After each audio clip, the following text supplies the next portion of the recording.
Evan Schmidt, product specialist and love promise coordinator here at Santa Cruz Subaru. Today's video is going to be about what I think are the most useless features, settings, and accessories on your Subaru. If you're new to my channel, I like to make videos about everything Subaru, impart my knowledge and wisdom and what I've learned over the last 18 years working here at Santa Cruz Subaru. If you get use out of the videos, please hit the little Santa Cruz Subaru wave down there. It really helps me out. Like the video, lets my bosses know that people enjoy my videos, and let me keep doing it. All right, let's get into it.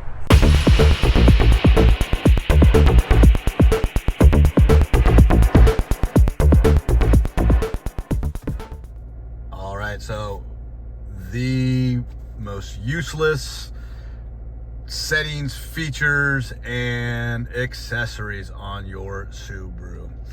Number one for me, and unfortunately it's something that is just unavoidable on certain cars, is the in-car navigation system. It's not something that you can just get on the car. It's part of a package on a lot of cars. I'm sitting in a Touring, so it comes with it. There's no way to get it without it. On my wife's Wilderness, we wanted the moonroof. So the moonroof package, you have to get navigation. But if you do not need to get the navigation system, I would not get the navigation system. I believe it's a waste of money. It is a decent system, it's okay, but most of us have smartphones, and you know the most popular navigation apps on your smartphone are Apple Maps, Google Maps, and Waze, and all three of them are far superior than the TomTom navigation Subaru puts in their cars. So if you don't need to buy it, don't buy it, but again, you might have to.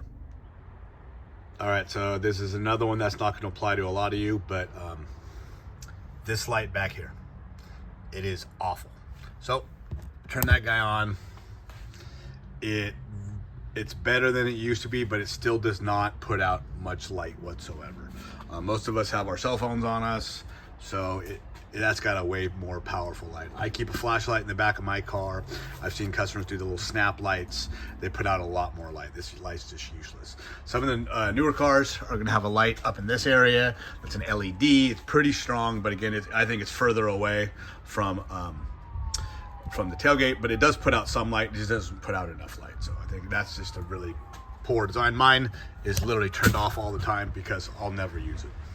All right, so the next feature here, and this doesn't apply to everybody because you might be in an area where you get better radio signals, but we're in Santa Cruz, and this feature is just terrible in our area, and a lot of people don't even know about it. It's this guy right here. This is HD radio. So what I'm gonna do is so this is the normal 90.3, but it's in the HD. So HD does not stand for high definition. It's basically a digital signal of the radio that allows radio stations to broadcast two completely different radio stations through the same signal. So we're on HD 90.3. You can kind of hear what's going on. You see how there's a 1 and a 2 there? So if I hit,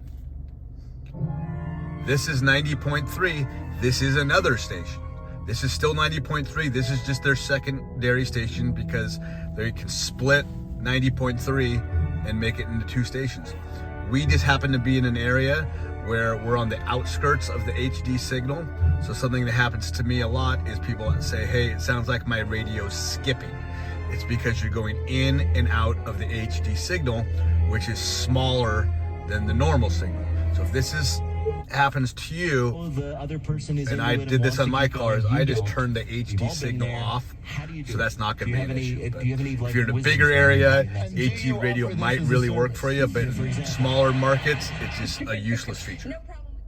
All right, so the next one is completely useless in my opinion. I literally have almost never set this up for any customers, but a lot of you are going to have this button right here called driver profiles. If you have, this car doesn't have it, but up in this area, if you have the facial recognition, that's a great feature. It does it automatically. But we're in a cross track, driver profiles are, in my opinion, just pointless. So you can hit that guy, you can create your own profile. So you can have your own profile that has your own radio presets. It can have the screen set up how you want. and it'll automatically pair with your cell phone. But when you get in the car by yourself, it automatically pairs with your cell phone anyway. And if you're really picky about your radio stations, I guess it's useless, but there's no profile in this kind of car for memory seating or any other kind of mirrors or anything like that. So it really doesn't do much other than those three things that I just mentioned. So again, another pointless feature. All right, so the next one here, and this is just a personal feeling for me, but it's the memory buttons on the door. This used to be a great feature, but the reason I think it's obsolete is because you can also program your seating position to your key. So what I do with most of my customers is I have their individual key, we program their seating position, they open the door with that key, and the seat moves before you even get in the car, making it so you never have to push those buttons. Most of our cars with the memory seating are going to also have the facial recognition. You can see that red light. That guy will also do your seating position. So you hop in the car, you didn't do your key, the car scans your face and remembers your seating position. So technically on a Subaru, you got 2 buttons, you got 2 keys, and that guy can save 5 faces. So you could do 9 different seating positions. Most customers don't even use those guys because, like I said, we do the key and the seat moves before you even get inside the car. So I don't think it's worth it. The last one here is a newer feature on Subaru, and I kind of get the idea of where they're going with this guy, but it's valet mode. So for all of you people who routinely park with valets and you're giving your car to someone you don't know, you can hand over the keys and put your car into valet mode, and valet mode can only be unlocked with a passcode. What valet mode is going to do is going to restrict certain things on your car.